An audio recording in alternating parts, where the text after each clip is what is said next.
ago, in London, there lived a family called the Darlings. There was Mr. and Mrs. Darling, their daughter Wendy, and her younger brothers, John and Michael, and their dog, Nana. None of the children wanted to grow up. They all wanted to remain children forever. One Friday evening, the parents went off to a party at number 27. The children stayed at home with Nana as guard dog.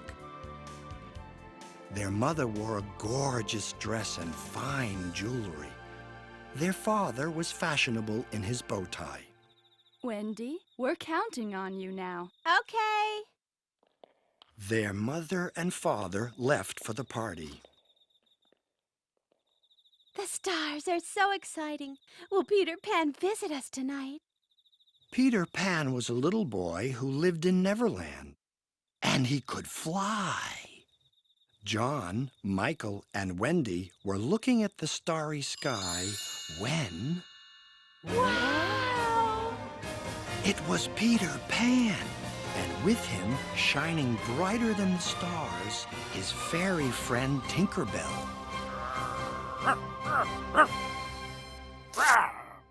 Hey! Give me back my shadow! Nana, gripping Peter's shadow in its teeth, ran back into the room, Peter in pursuit. Peter reclaimed his shadow. Come, we go to the country of dreams, Neverland. And so, with Peter Pan showing them how to fly, Wendy and her brothers set off from a London window into the stars. If you think of something fun, you can fly. In no time, the three children were soaring above the clouds. Wow!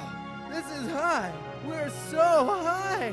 Still in their pajamas, the children flew high into the sky. Who knows how long they flew?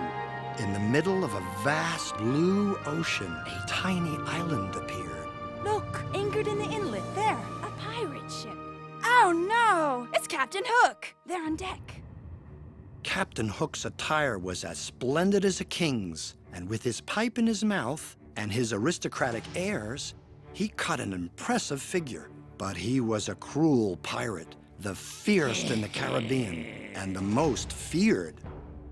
His steel hook was handy for defeating enemies. It was Peter Pan who had ripped that hand off. Now Captain Hook lived only for revenge on Peter Pan. That Peter Pan dares to return to this island? As Captain Hook considered how to defeat Peter Pan, he polished his fearsome steel hook. Meanwhile, Wendy and her brothers had arrived at Peter Pan's house in the interior of the island.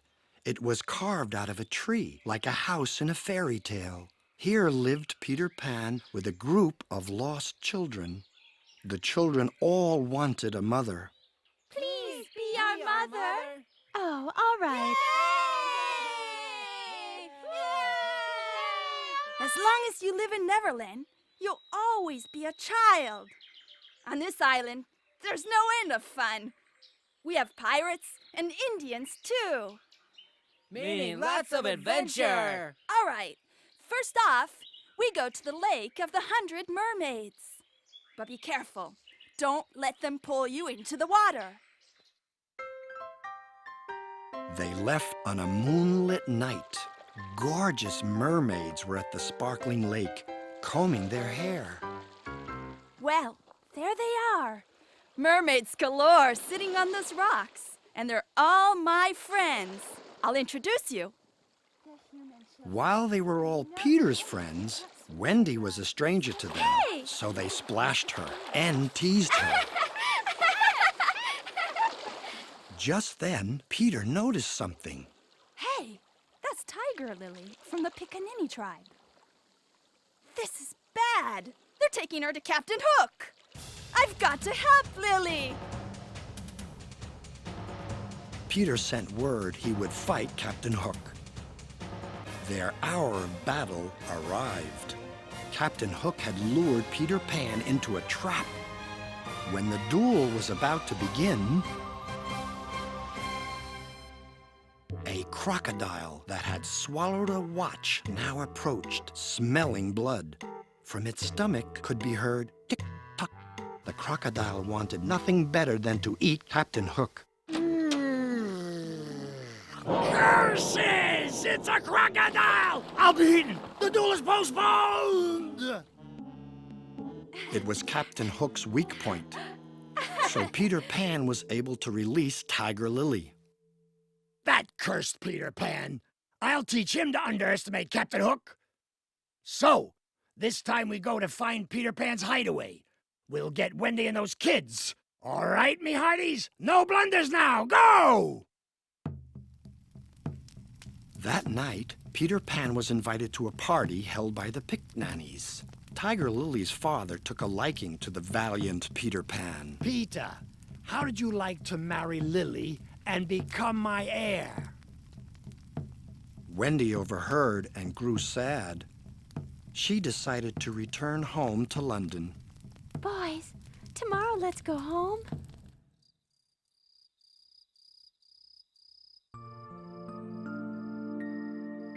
Putting the children to bed, Wendy sang lullabies in a beautiful voice, just like her mother. They slumbered as in a trance. But then...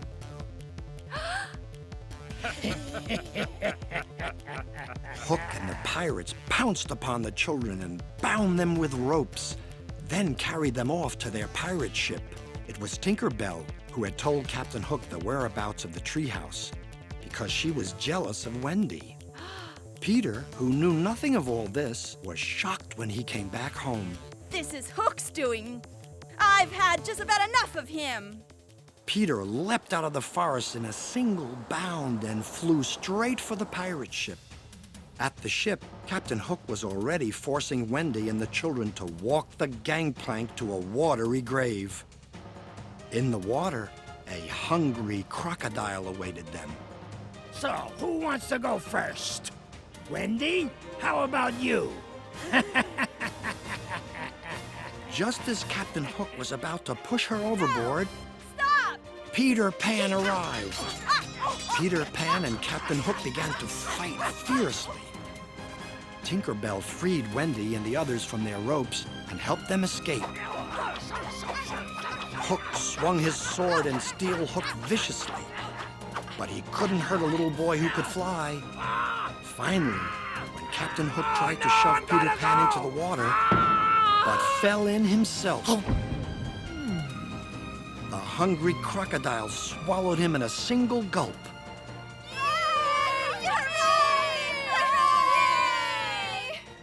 Peter, Tinkerbell, thank you. We've had so much fun, but now we have to go home.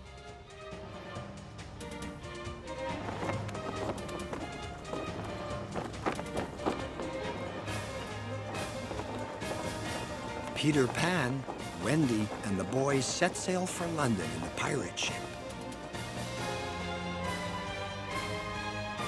Later, when the boys were grown up, they remembered nothing of these marvelous adventures. Wendy alone would never forget them.